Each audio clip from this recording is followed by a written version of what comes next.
Welcome, welcome, welcome to Athens Off the Record, where we are going to, together of course with all of you, explore all the things and people and places that the classic city has to offer. Together we'll look at the music, makers, and MVPs that make the classic city the welcoming and vibrant place that you and I call home and love. I'm Cameron J. Thank you so much for being here, and I am so excited about today's guest. We have Fenwick Broyard. Hello, my friend. Welcome to the podcast. From Creature Comforts Brewing, and if you know Creature Comforts, you know that it is a place of community. They have their Get Comfortable campaign, which we're going to talk about, and even some new spirits I hear on the market. So, Fenwick, welcome to Athens Off the Record. How are you? I'm good, man. I'm good. Glad to be here. Thanks for having me. It's good to see you. I gotta say, seeing this product for our listeners, we're early in the morning today, makes me really excited that we're having a party so early. Yeah. We won't talk about what the crew is doing behind us, how much of this they've already had. But no, I was encouraged by our PR guy to make sure we brought some. It didn't occur to me until he said it that I needed to bring some with me. So I was glad to have had a chance to set this up. Yeah, we got a couple of newer items on display. A couple of the spirits, like you said, we'll talk about, and then a couple of flagship beers for Creature Comforts that maybe we'll get into a little bit here while we're talking. Oh yes, I'm always open for a beer. Yeah. With that, again, thanks for being here. Tell us about what brought you here to Athens, and I always like to add to that, what made you stay? Because a lot of people come to visit or for school, then they move on to the next place. Tell me your story. Yeah, well, school brought me here. I did a master's in social work degree at the University of Georgia. Awesome. That's what brought me to Athens back in 2010. What kept me here was that Athens resembled my hometown more than any other place I'd visited since I'd left. And your hometown was? New Orleans. New Orleans, all right. One of my favorite cities. Yeah, one of mine too. My family ended up in Georgia because of Hurricane Katrina. My parents and my sister are in Atlanta. We essentially had to reestablish home base. All of us lost our homes during Katrina. Wow. I personally didn't love Atlanta. I love Atlanta as a place to visit. I didn't love living in Atlanta. I always say I love to visit and love to leave and come back. But I'm grateful for Atlanta. Atlanta keeps our business afloat. We love Atlanta. Yes, we do. But I preferred the speed and the pace of Athens. It reminded me more of home. People think of New Orleans as a big city, but it's really like a small town posing as a big city. Like everybody's 3 degrees of separation away from everybody else. So landing in Athens just felt like that to me. Like I got here and it felt like home really, really quickly. A couple things it had in common with my hometown were fantastic food, great music, and good people. Yes. And all 3 of those things combined make a wonderful community. So Absolutely. I've been glad to call this place home for, my daughter's 15, so 14 years. Wow. Yeah. Yeah, I'm going on 13, so we're right there together. Well, tell us a little bit about Creature Comforts, and I'm really curious to learn maybe if you could explain why Athens, what made Athens attractive to the company, and why you still have that home base here in the classic city. Well, 2 of our 3 founders went to the University of Georgia and met at the University of Georgia together. The 3rd founder that eventually joined the team grew up in Atlanta and the Decatur area, and so Georgia was home base. Even though they had gone off and done the other things, Athens felt like home to them, even though they didn't grow up here, like formative experiences in their lives. I always say that I wasn't born in Athens, but I was reborn in absolutely. Athens. Absolutely. And so when these guys were getting started, the Tropicalia recipe had been developed between 2 of them, and they were perfecting the recipe, and they were looking for investors, folks to help bring the thing to life. And there was some opportunity opening up here, and they felt a sense of connection to Athens from when they had gone to the University of Georgia. And so the desire to come back was really, really strong, and the opportunity presented itself. Why we continue to call it home is because there's no better place for us to be. There's no place like Athens. Fantastically supportive community. Yeah. We've had a wonderful run here. We were embraced by this community. We've been able to enter into partnerships with the University of Georgia. Like, these kinds of things wouldn't be available to us if we were anywhere else in the state. And so this has been a wonderful place for us to call home. And we stay here and commit to here because we want to be the kind of company that makes this place better. We said wherever we established ourselves, we'd want to be the kind of business that the community would miss if we left. And we hope that Athens feels that way about us, and we'll continue to do our part to ensure that legacy remains true. I love that. I love seeing how involved you are in the local community, which we're going to get to in just a little bit here with Fenwick Broyard of Creature Comforts Brewing. So tell me this, Athens is such a interesting place. It's a diverse place, diversity of experience, diversity of people and thought. How has this Athens community shaped the brand's voice? Yeah. You know, y'all have shaped our community so much, but I'm curious to hear how Athens has shaped you all as well in that way. I mean, I think there's no way to not be impressed upon by this community if you live here. There's a grit and a creativity and a funkiness that you either have to have in you when you get here, or you discover it real quickly, right? Like it's the only way to survive. And so, I mean, I think that's come through our voice because it was a requirement, because it's where we were. Like, there's no way to plant a tree in soil and not have that tree be impacted by the quality of that soil, right? Yeah. So, like, we put this business here, and there's no question that the spirit of this community has woven its way into who we are, because all the people who work for us live here and are experiencing the Athens. And so our creatives are coming to work after having spent a night at a show at the 40 Watt, right? Like, they are being exposed to all that Athens has to offer in the vibrant music and art scene, and they're bringing that to us. And so the inspiration for beer ideas, for recipes, like, those things are being drawn from, and truly we've been blessed in the sense that, like, I would describe Creature Comforts as been a magnet for some of the most creative and interesting people I've ever met in my entire life. There are some incredible human beings with really diverse, to your point, stories and experiences and skills. Like, we discover things about each other all the time. Like, I didn't know you did that too, right? So I think that's the place where we rooted ourselves, and we just benefited from the fact that Athens had incredibly rich soil from a creativity and creation perspective. Yeah, well, I'm happy to be sitting with one of those great staff members right now. So tell me this, Get Comfortable is something that really inspires me, and I want to make sure that people know about this campaign. So tell us the origin of Get Comfortable and how this community inspired you all to take action in that way. As I get comfortable right now. The origin story goes back to the first year Creature Comforts was opening its doors.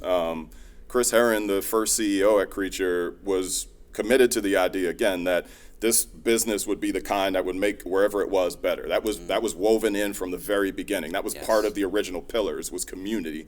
And so he was smart enough to realize that, like, as someone who had spent his life working in alcohol beverage, he didn't know what community development work looked like. And so he started making intentional contact with folks and getting recommendations for who to speak with. He ended up connecting with myself and Matt Stevens, who's a colleague of mine at Creature Comforts now. That's a good question, real quick.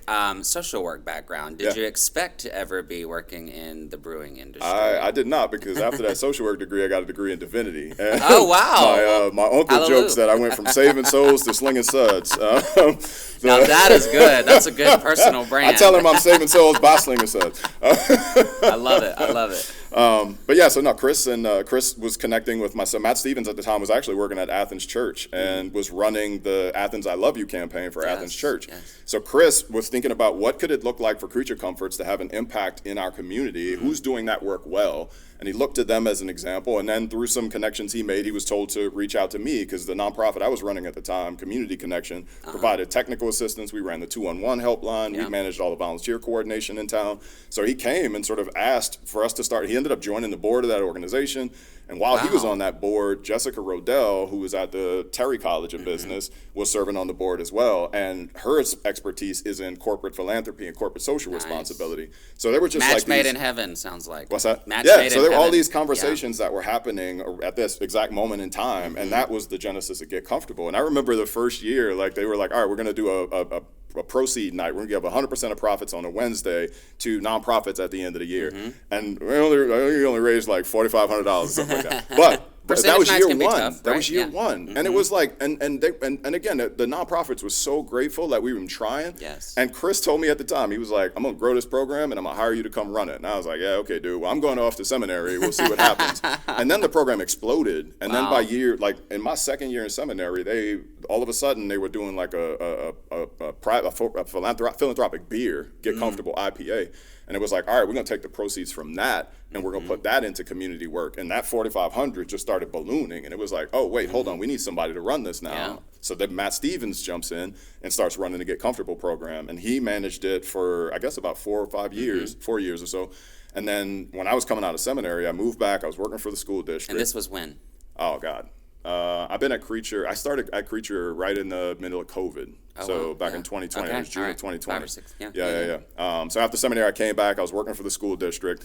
Ran into Chris at Hendershots because Seth was opening up Hendershots and kind of like serving people Yeah. from out of that garage door during COVID. What a wild time. Yeah, it was a wild time. It was a wild time. So, Chris, recognizing I was back, was like, man, I think we might have a little opportunity. Like, I'd love to bring you on. So he talked to me about what it was going to be. Some of it was going to be with the Get Comfortable program. And it was at that time that, Matt Stevens likes to say that one of the things that he did really well was he got us a really, really big axe. Like, he was a fantastic mobilizer of businesses and fundraiser. And so we had a lot of businesses saying, okay, cool, if y'all are going to take the legwork out of what we should do with our dollars, we'll put them in the account that y'all manage. So it was able to forge partnerships with business too. Precisely. Wow. To sort of like, so then it's like, all right, we got something real big and heavy that we can swing. What do we need to go fix? And that was when Chris brought me in, and I was coming from the school district. And while I was there, my boss and I had learned that only 20% of our third graders were what they were calling college and career ready. The ability to read proficiently by the time you're at the end of third grade is the leading indicator for whether you're going to be ready for either college or career when you come out of high school. And we're hovering about 25%. That's Athens specifically? Yeah. But that is a problem statewide and nationwide. Sure. There's a whole, like at the state level, there's an emphasis on early literacy right now because everybody's recognizing the challenges that this creates. This is the most upstream thing we can fix to sort of solve all of the later problems that cost a lot more money to fix, absolutely, right? Yeah. So learning that, I think, and bringing that and coming and joining the team right at the time that we were saying, all right, because what we had done with Get Comfortable was we would raise the money and then we would open up an RFP. And agencies would apply, and it was probably like, a lot all of right, agencies. There are a lot of agencies, and so you end up, yeah. all right, we'll give y'all 20, we'll give you 10, we'll give you 15, we'll give you that, right? And then we came to like that year that after I got, we were like, what if we focused on one thing for an extended period of time? And it's a great point because you can't solve every You can't problem, solve everything. but So you what can if we make just it did higher. one thing at a time? What if we like through all our resources got laser focused on this and said, and we're going to fund it until we fix it.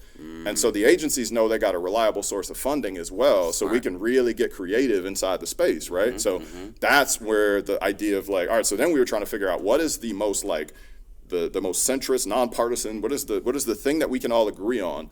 Kids should be able to read. Absolutely. Nobody's going to disagree with that. Yeah. That would be the fantastic first thing to take on. And we had we had the ability to measure progress on it. Yes. So it's a problem we'd have the ability to know when we Sometimes the hardest solved thing it. to find is a tangible result. Absolutely. Yeah. Absolutely. Yeah. So we would know when we'd solved it. We kind of had an idea what the interventions that would be necessary would be. We're still like figuring that out now. Sure. We're piloting things. We're still in pilot phase is how we talk about our work. We're in year 4, but we're still tweaking the recipe, right? You're learning too. We're learning because we want to, at the end of the day, the goal is to move the needle. The goal is not to have started a program. Like we're trying to fix a problem and we're bringing the sort of for-profit rigor and commitment and focus to that and supporting nonprofit agencies and public and partnering with public agencies. I always say that the best magic happens when the public, private, and purpose sectors come together for the greater good. Absolutely. We can't do it in a vacuum. We can't do it on our own. We have to be doing it in tandem together. Yep. Whereas Get Comfortable today, tell us more about that investment in literacy. Yeah.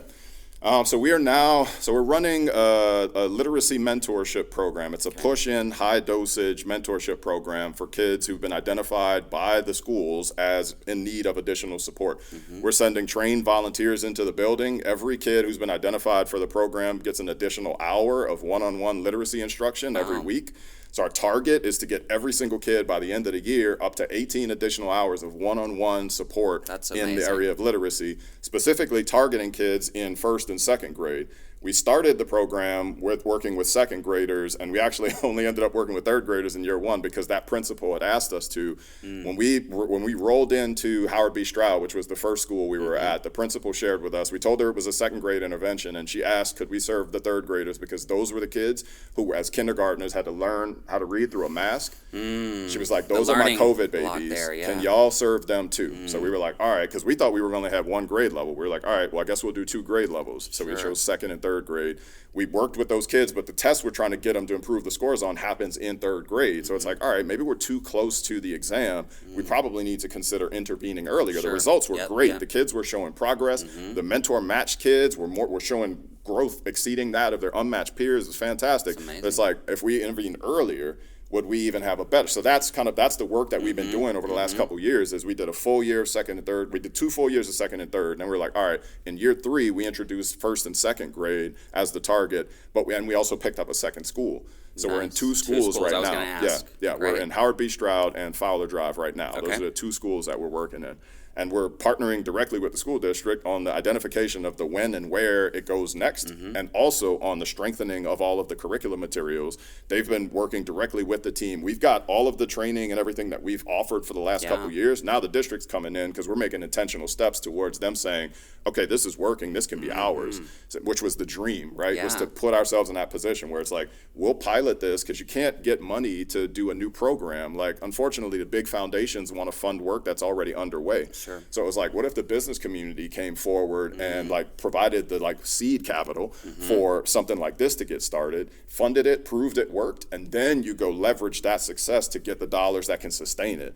So our commitment, and the reason we say we're not going anywhere anytime soon, is we want to make sure that if we found something that's working, it's going to be able to be sustained. So we're in this work for at least the next several years while we support the transition and getting the dollars necessary to sustain it. Yeah, well, here at Visit Athens, we believe in staying curious. We think Athens is a curious place. So I'm really curious. I'm not ready to move on yet. So have you seen other companies look to Creature Comforts as a model for social responsibility and philanthropic efforts? I mean, we get 100%. We get invitations to, I mean, we speak at conferences. One of the things I love about the company is one of the things that we set out to chase from the beginning was industry respect. So we speak at a lot of industry conferences. We feel like this is something that we can bring to bear in support of others in our industry.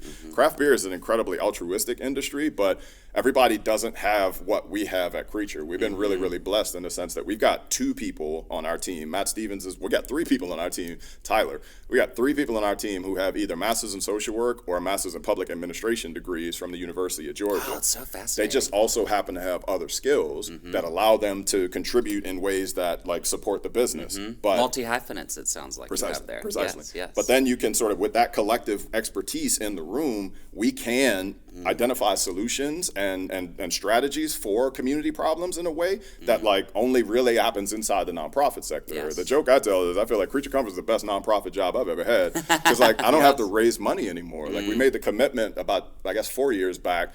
Instead of doing the fundraising through the Get Comfortable beer, we did 1% of revenue goes to. I was going to ask how people can support when they come into the tap room or buy your beer. Buy the beer. That's all you got to do. Listeners, if you hear it. If you're interested in continuing the work that we're doing to advance the cause of early literacy in Athens, and truth be told, I mean, and ideally we find the kind of solution that can be replicated elsewhere. Like within the first year of us doing this, word had gotten out that we were involved and that this work was happening, and we started getting contact from people in other parts of the state about like what would it look like for us to bring this in. And at the time we were saying like this is still very early, we're still in pilot, like give us a chance to really figure it out, prove it works more than 1 year, right? Like 1 year is a fad, 2 years is a trend. By the time you got 3-4 years, then you're on, right? That's the work that we've been trying to do on that front.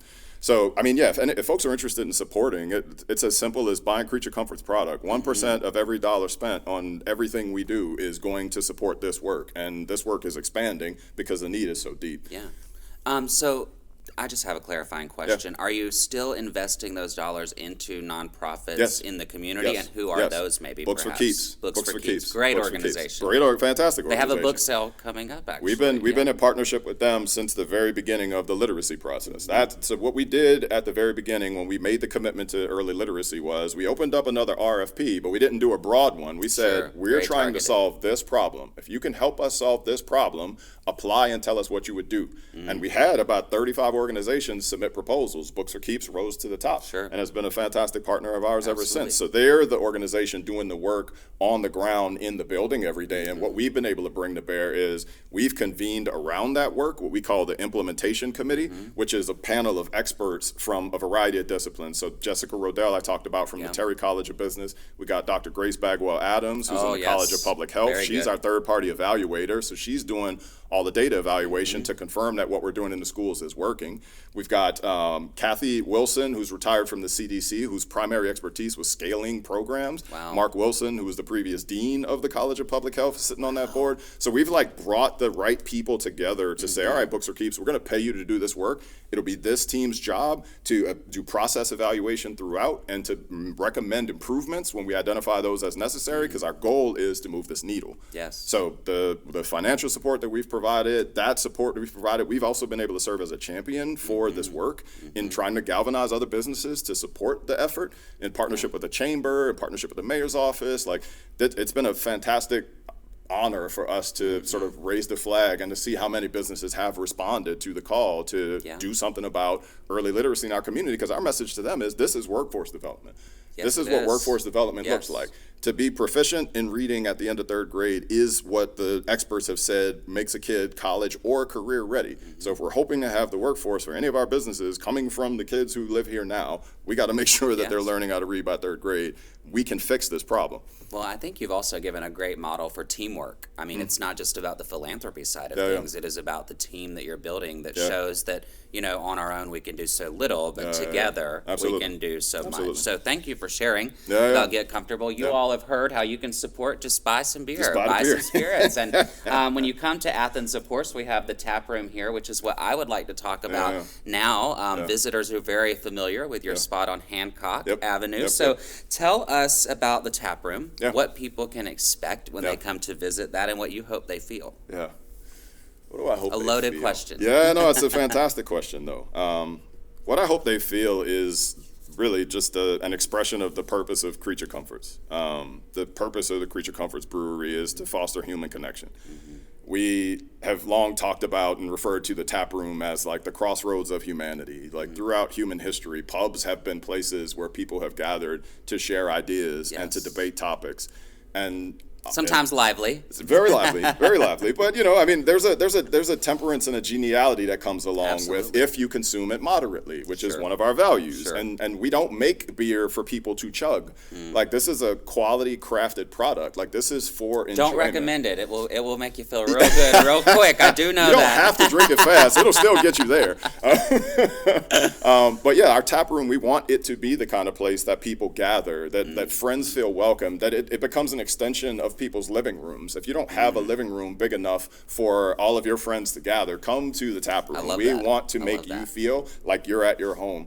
We are curating a variety of experiences to try to make sure everybody feels at home. And that's one of the things the taproom team I think is best at, is ensuring that the activities and the activations that we're offering in the tap room cover the full gamut. We've got on Saturdays, we got something for the game day crowd. We're the official tap room of UGA athletics, right? If you want to come watch a Georgia game, you're gonna have a fantastic time in our tap room. At the big screens too. Yeah, big screens too. If you're on Wednesday, if you're not interested in football and aren't a fan of the football games, and you'd rather spend your Saturday at the farmer's market, we've got the Wednesday market happening at the tap room. Highly recommend, by the way. Great place to be. Wednesday farmer's market at Creature is the spot, man. Music, good live music sometimes. There's live music. We do live music every Wednesday for sure, but then there's also a couple nights a week they're trying to get live music in there. We got food trucks. We're trying to cover every single need anybody could arrive at our tap room with, right? And our hope is that people come in there and the quality of their experience and their connection with their friends gets enhanced by virtue of the fact that they're in a welcoming environment where our job is to create the kind of hospitality and welcome that folks feel like they're sitting in their living rooms, even though they're sitting on beer chairs. Well, I love that. It definitely makes it feel like home, and that's what you say Athens is. There's so many people, even the visitors that come here. I should mention too, and I want to mention, I'm not even sure if you're aware of this, we just opened up a cocktail bar downstairs. Tell us from more. The tap room. I did notice that there is some expansion going on. Tell us about that. Yeah, so right next to Rook and Pawn, I think connected, I'm not going to remember what the name of the woman's store is that's Epiphany, connected to it. What is it? Epiphany. Yeah. Right in that corner between those two, Cura is our new cocktail bar. We started distilling earlier this year, and so we're making all our own spirits. Anybody's being served in that cocktail bar actually has to be made by us, and so we're making all our own spirits. We've got agave spirit down there that we've made. We've got some delicious gin that we're actually about to start selling in bottles through the Cura and through the tap room. But yeah, high-end handcrafted cocktails. We got a fantastic bar program manager. We hired Ballard away. I forget where Ballard was before, but Ballard is a huge deal. Ballard's one of those like hidden gems in Athens, and he just decided to come work for us, which we're so very grateful. I wish I knew Ballard's last name. I'm not doing justice to you, Ballard. My apologies. But no, the Cura program, fantastic bar program. Yeah, I mean, again, back to the purpose of Creature Comforts. Like, we want to foster human connection. We recognize all humans don't drink beer. Sure. There are some humans who would prefer to have a vodka seltzer. I see a vodka seltzer staring me down, yes. There are some humans who would prefer to have a cocktail. And so having those now available in our space means that nobody feels left out when a group of people arrive at our tap room. We used to only have beer to offer to everybody who came. And though beer is a beautifully rich and complex space, and there is a beer for everybody, I assure you, we now have I learned that. I had to search offerings. for, but the Athena is personally my favorite. Yeah. Tell me this, crave curiosity. No. We love curiosity here, of course, but tell us what that phrase means to Creature Comforts. I would say that's like I think curiosity is sort of it's the engine to the machine that is Creature Comforts.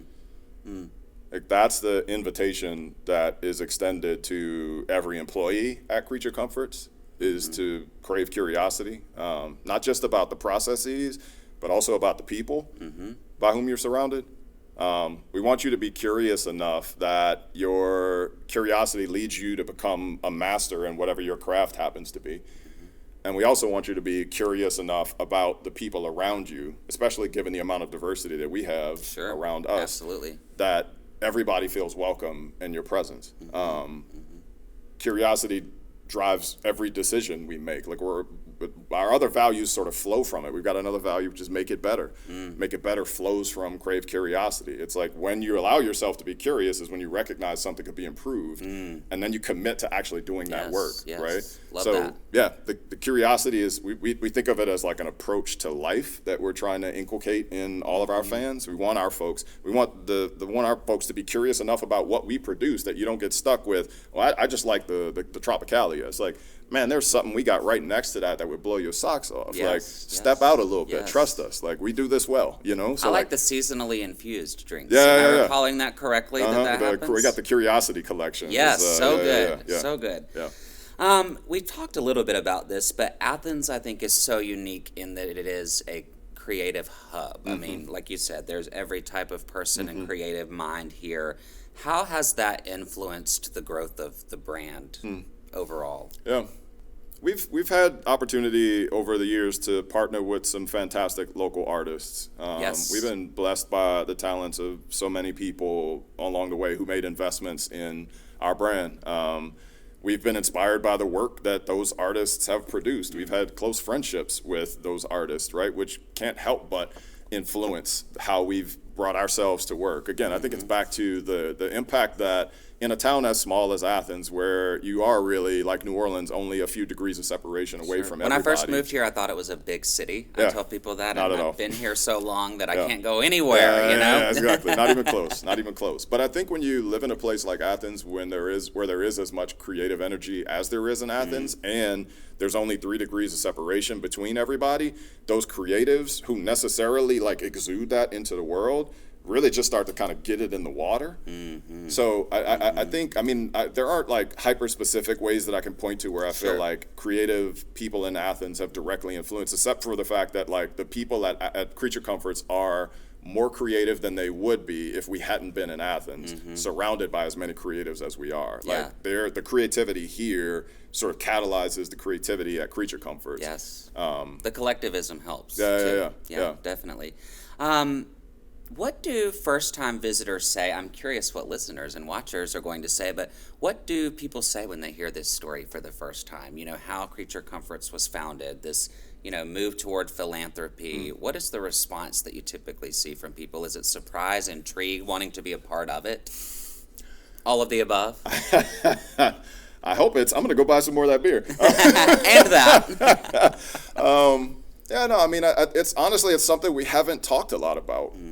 Like we were just kind of like off doing the work and just kind of being quiet about it. Like if you knew, you knew, is kind of how we did it. Like intentionally in the beginning, Chris used to say all the time, like our first CEO used to say all the time, we want our philanthropic work to almost be like, you got to peel a few layers back before you discover that, right? And like, I think there's a part of us that's realizing maybe that was, in error. Like, I mean, that's not something we should run from. We don't necessarily need, but especially our call is more of an invitation. It's not a, look what we're doing. It's like a, please join us. I love that. Right? Like, we need help. We're trying to get this thing done. And maybe if y'all knew we were doing this, y'all would want to do it too, right? So I think that's what's motivating our sort of willingness to talk about it a little bit more now. But, we've been really, really quiet about it for a very long time. But yeah, I mean, I don't know what fans, I'm not entirely sure. I would love to know how fans of the brand react to learning that we're the kind of company we are. Yeah. I've had, interactions when I've been invited to speak on panels and in front of business groups. And, I've had folks in that room come up and talk about how, impressed they were to hear that we did this kind of work. I hope that fans do know us for more than just Thor and Tropicalia, right? I think wonderful. Keep drinking. But yeah, I don't know. I mean, I hope that there's an element of surprise. I also hope that there is a recognition of the invitation and acceptance of the invitation. We're sincerely trying to be a great company in the community that we're in and to have a lasting impact on our town. And our business's growth allows us to continue to do that. It allows us to continue to call attention to Athens, and other businesses benefit from that as well. The more attention we get, the more attention the town gets. Yeah. So, I mean, I hope that, fans see this as an opportunity to support not just Creature Comforts, but the whole of Athens, because we're here for a reason and we're here to stay. And the children, too, the future of the kids.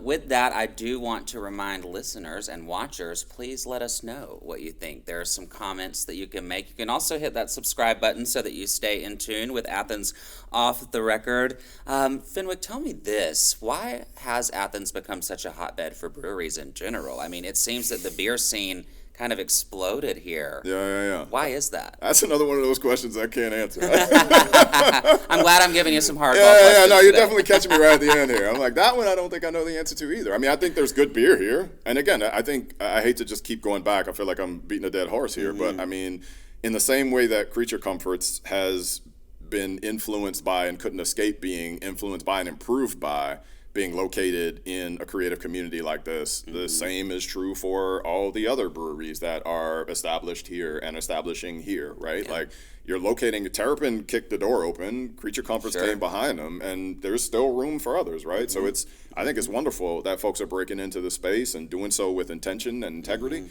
I think Athens is the kind of town that appreciates good businesses, like with culture and purpose. And I think all of the breweries that are establishing themselves here sort of reflect that. That's as much as I have to offer on that one. I don't really know the answer to that one. There might be some law or some tax break I'm not aware of. I don't know. Well, how do you see the craft beverage scene growing alongside tourism? Every year we see more and more people visiting Athens. So our tourism sector continues to grow. Yep. The local community continues to grow of people that are being reborn here, like I say. So how do you see Creature, yes, but the industry as a whole continuing to grow as we experience that growth? Yeah, it's actually a tough time for craft beer in general in the country. As an industry, we're seeing declines. The younger consumer, in some cases, isn't going to beer as the first option. What are they leaning toward? There's RTDs now, right? Yeah, and there's THC beverages. And are y'all in that space? We're not in the THC space. Okay. We've got the RT. We're sticking to spirits. There's too much around that is as yet to be determined for us to be wading into those particular waters. But, especially in Georgia. Yeah. And I think that there's some misperceptions about craft beer, even among young consumers, right? That I think folks think that they know what beer tastes like, and also think that they know what craft beer tastes like, because they may have had a bad example of a craft beer and have decided against having one again. But there is balance to be found in craft beer when it's done well, and that's a story we need to be telling to the younger consumers. The next generation consumer is more taste driven, so that's what we've got to be talking to them about, is the taste of this product, which is superior to most other things you're going to be able to put your hands on. We've got to do that work to keep that next generation engaged. I think it's benefiting all of us that we've got in the University of Georgia, we've got a population of young people who, once they become of drinking age, are interested in experiencing craft beer. So I think UGA actually helps our industry as well. We are committed to ensuring that those kids are consuming responsibly and moderately at our facilities and at all of our other taproom facilities. So I think it's a safe space. Beer is not nearly as intoxicating as alcohol can be. It's also dehydrating, so there's a lot that can happen. So we think beer offers a fantastic entry point for young people, but the young people do now have other options available to them. So craft is seeing a little bit of a challenge. Creature's doing well, and I think some of the other folks here locally are doing well as well.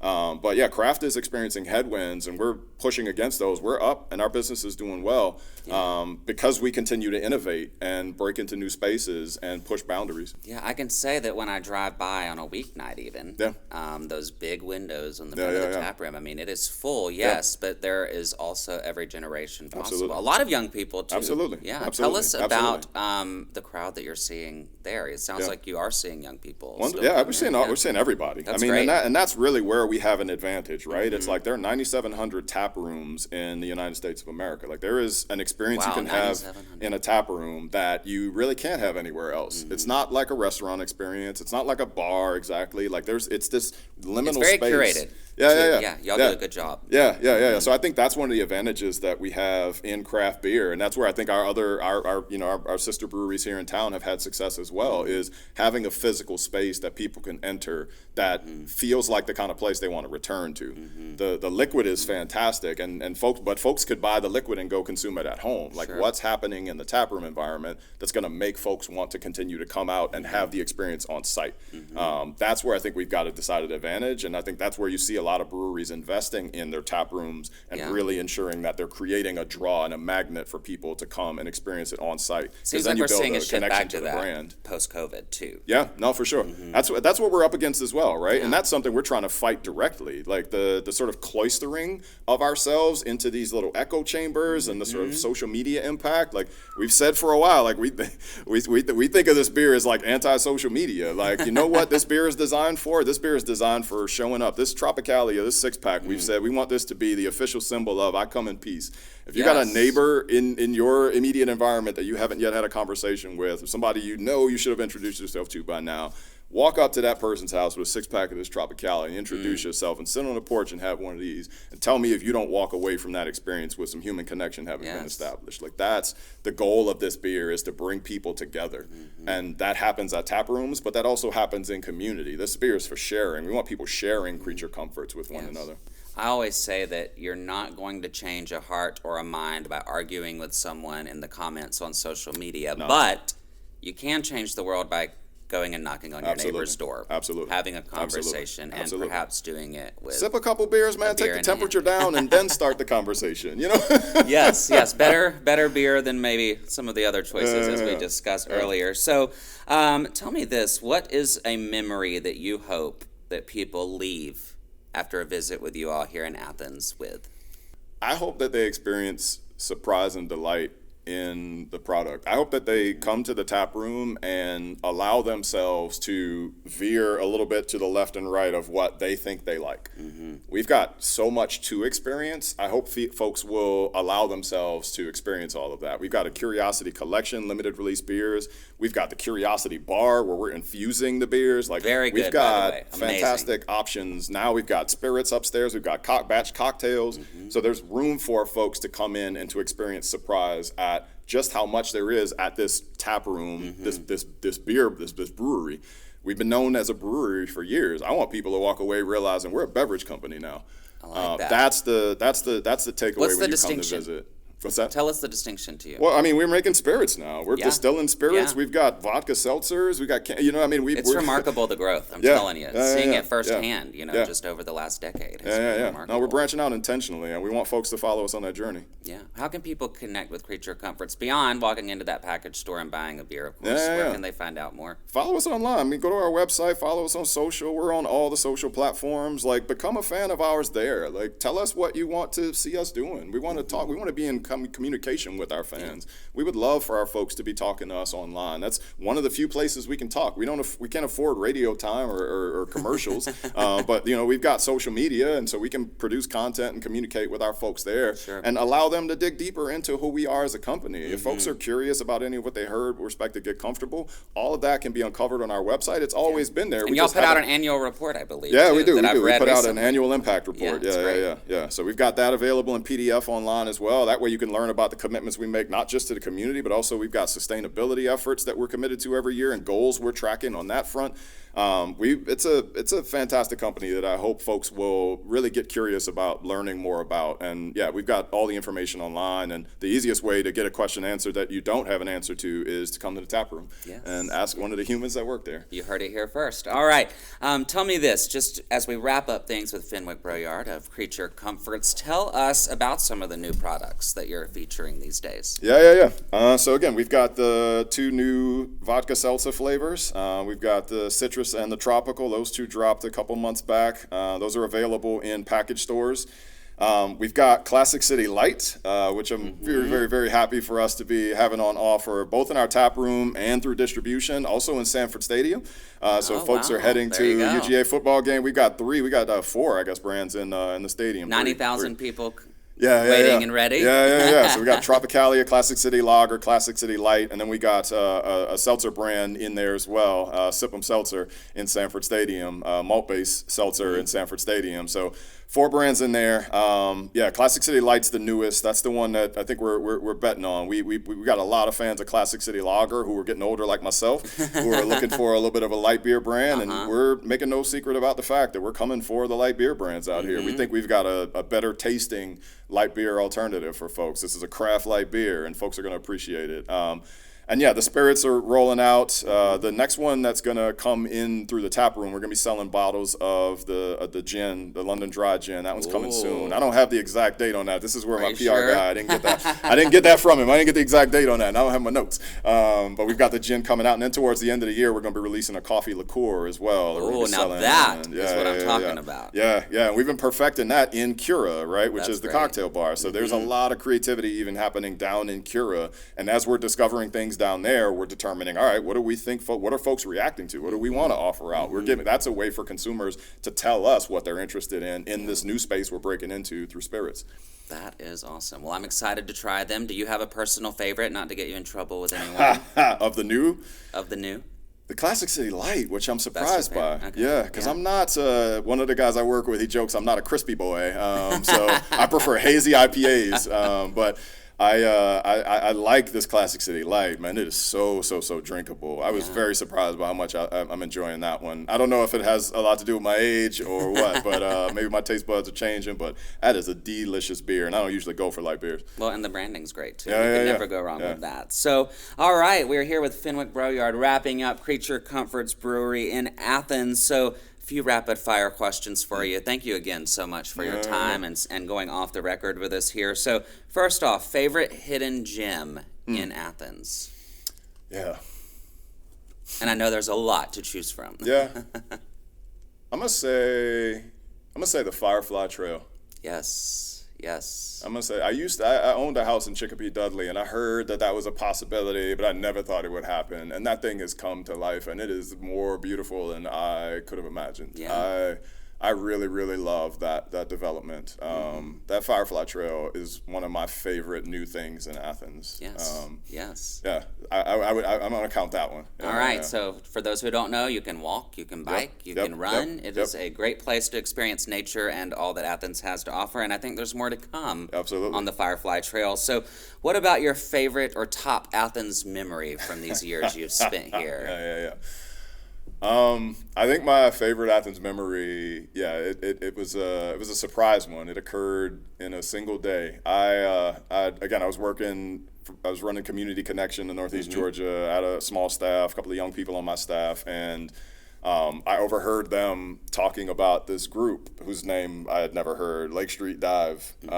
And I walked up on them, and on the YouTube, there was a performance of Lake Street Dive performing the Jackson 5, I Got You Back. If you haven't ever heard that, it's like a stripped down version of I Got You Back. And I was like, oh my God, who is this?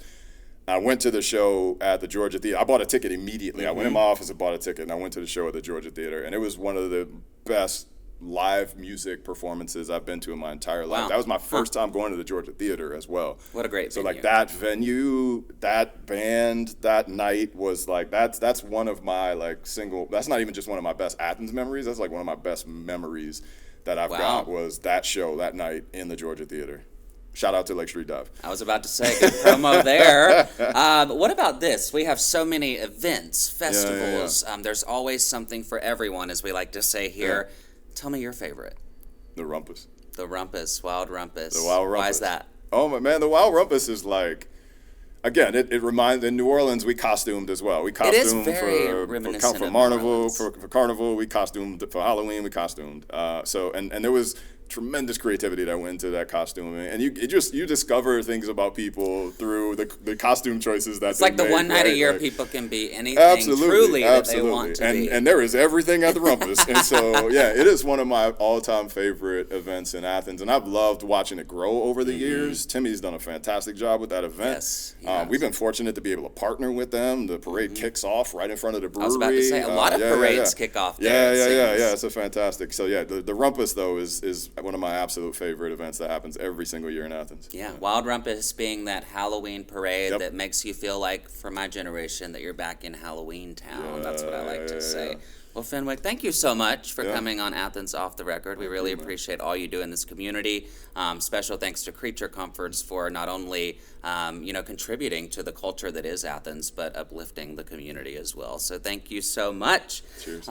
With that, I'm Cameron J. This podcast is brought to you by Visit Athens. And as you know, our city is full of so many different flavors, experiences, and places that shape who we are. We look forward to continuing to share all of those with you right here. Take care, everybody. We'll see you right back here in Athens.